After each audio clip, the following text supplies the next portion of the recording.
Have you ever been in a situation where you find yourself asking the wrong question? This often happens to us when we're trying to anticipate someone's needs or trying to get ahead of something. And I realized in the process of writing this sermon this week that I have been asking a wrong question. But the question was kind of peculiar. The wrong question I have been asking is, what can I do to help? Now that doesn't sound like a wrong question, does it? It sounds like you're trying to be helpful.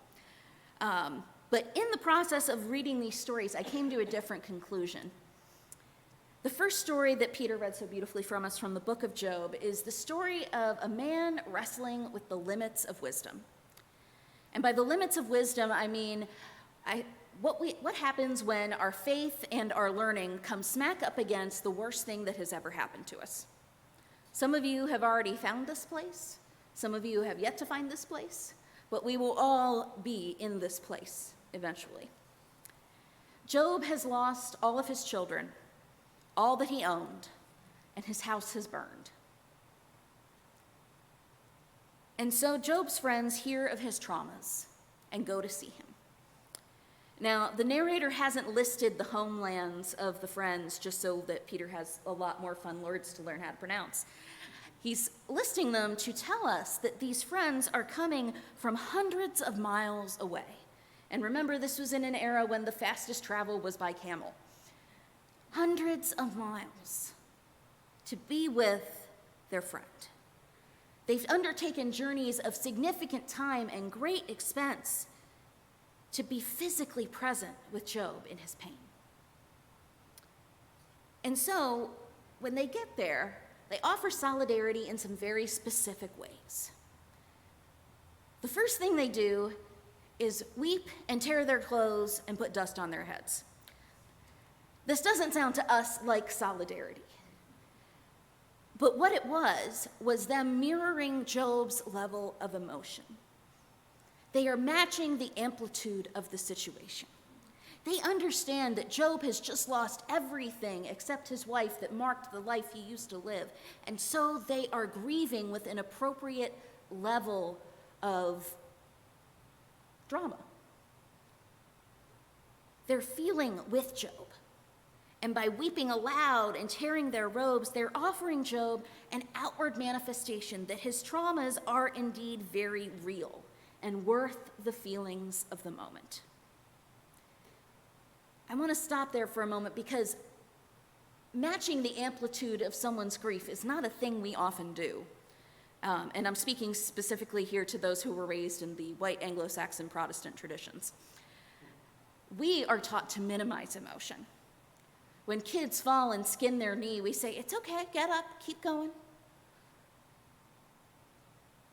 And throughout our lives, we find that emotion is not a friend, but an enemy.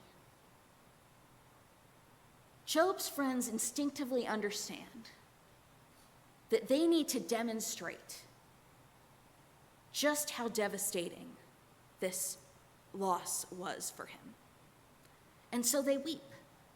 They tear their clothes. They pour dust on their heads. And then they do something specific and amazing. They sit with him in silence for 7 days. I can barely sit in silence for 10 minutes.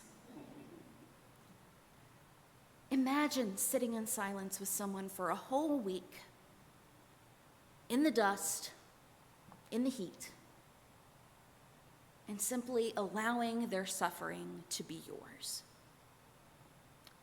Now, those of you who've read further in the book of Job will know that Job's friends spend the rest of the book getting basically everything wrong about how to be with someone in their suffering. But in this brief moment, they do the exact right thing. They silently respect the enormity of what he's going through. And they sit with him in the ashes of the life he built for himself. This silence, this act of companionship might in fact be the deepest act of friendship that we see in the entire Bible. I want you to notice that nowhere in this text to Job's friends ask a question, interestingly. They don't say, "What can I do to help?" They are simply present. But sometimes we have to, as my husband likes to remind me, use our words. So, then we have Paul. Paul, in the second letter he's writing to Timothy, is writing from prison. He's been tried, he's been sentenced, the date of his execution is looming, and all of his friends have found other places to be. Can you imagine the heartbreak? The one time you really want the comfort of someone's presence, and all of his friends have found excuses to leave. They're going to Thessalonica and Dalmatia and a whole bunch of other places, but they can't be with him. And so Paul does something very intensely personal. He writes to Timothy and asks for help. I don't know about y'all, but I am horrible at asking for help. Just bad at it. I am great at asking for help when it's little things. I will ask for people to help lift things and carry things and that sort of thing all day long. But when it's something truly important to me, I don't want to say it. And I wonder if some of you have had this experience where you can't verbalize what you need because you're afraid that people are going to say no. Because you're afraid that that need will then be unmet. Paul isn't sure that his friends will be able to make it in time. And so he pleads with them to come. And not only that, he asks for very specific things. Paul asks for Mark to be brought to him. Now, the text says that Mark is useful to him in ministry, but the backstory is that Paul and Mark had a bit of a dust-up back earlier in the epistles, and they parted under bad terms. Paul is asking for Mark to come to him so he can forgive him. Paul is asking for Mark to come to him so that they can be reconciled before he dies. And then he asks for stuff. He asks for items of physical comfort, like the cloak, and he asks for items of mental comfort, his books and his parchments. And by the way, if I'm ever in jail and about to be executed, for the love of God, bring me some books and some parchments. But he asks very specifically for the things that he needs. He asks for a cloak that will keep him warm in the prison. He asks for things to keep his mind focused on his ministry. And above all, he offers Timothy this beautifully raw look at his grievances. All of this stuff is important to him. He could have asked for the moon. And he's making it very clear what he needs. Now, we have all had the experience, I'm sure, of people coming to us and asking for things that we can't give. Our temptation is to judge the worthiness of the request. But instead, perhaps we should simply do as Timothy does, provide what we can, and be honest about what we can't. The sermon title for this week is, "What Do You Need?" And as I was thinking about the way that I usually ask that question, what can I do to help? I realized that there is a small but really big difference between those two questions. What can I do centers me as the giver in the conversation.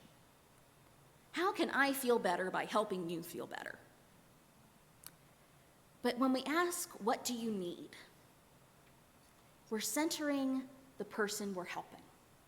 We're saying, what is it that you need most in this moment? And sometimes they won't know how to respond. Sometimes they'll say things that we can't give them, like, I need my mom back.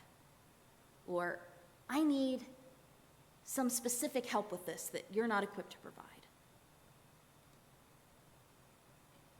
but just in the act of being there, we are giving the gift of presence.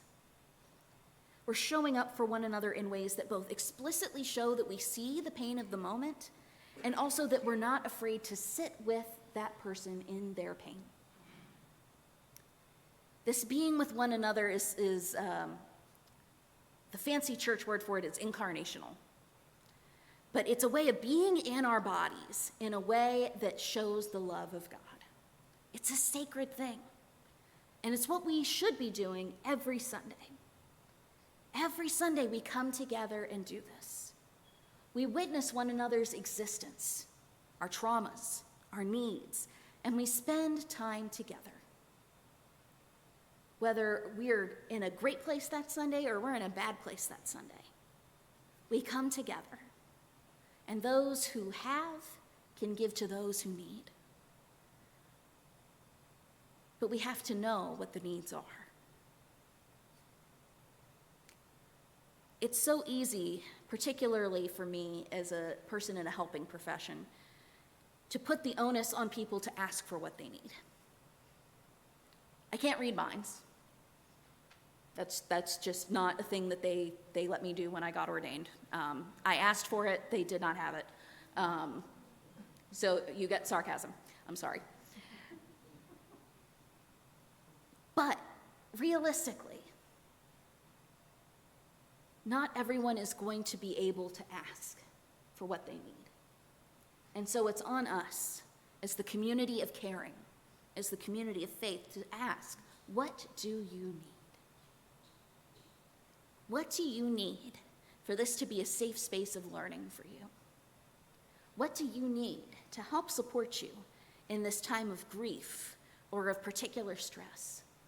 What do you need today? I hope that you will each take the opportunity to ask somebody that question this week. It might be somebody who lives in your household. It might be somebody that you know is struggling. It might be somebody who just kind of feels a little off and you haven't quite known how to address it. It might be somebody who's really, really good at pretending everything's okay. But I invite you to ask the question, what do you need? Because this is how we are present for and with each other. If we don't know what we need, we can't respond to what is needed. Job's friends sit with him in the ashes for 7 days. They don't ask the question. And they go on to spend the next 40 chapters trying to figure out what Job needs without actually asking the question. They assume they know what Job needs. In fact, the word that we use for comfort in that scripture actually means to change one's mind. So when they go to comfort Job, what they're actually trying to do is change his mind and make him decide that he is not grieving anymore. They're trying to jolt him out of this very reasonable depth of feeling that he's feeling in the moment. But that's later. For right this moment, they are simply present with him. And sometimes that's all we need. All we need is for someone to show up with flowers or a meal, or simply to sit with us and allow us a space to feel. What do you need, church?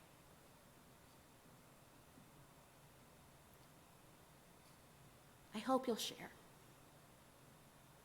I hope if you've been holding something back, or if it feels like you are overwhelmed, that you will be open. And I want to be real clear that I'm preaching to myself in this sermon as much as anybody else. I am horrible at asking the right questions, and I am horrible at admitting my need. But part of being in a community is admitting that we are not, in fact, perfect. That we do, in fact, have needs. So my prayer and my hope for us over the next week is that we will find a place to share our joys, our desires, our griefs, and our pain. May it be so. Amen.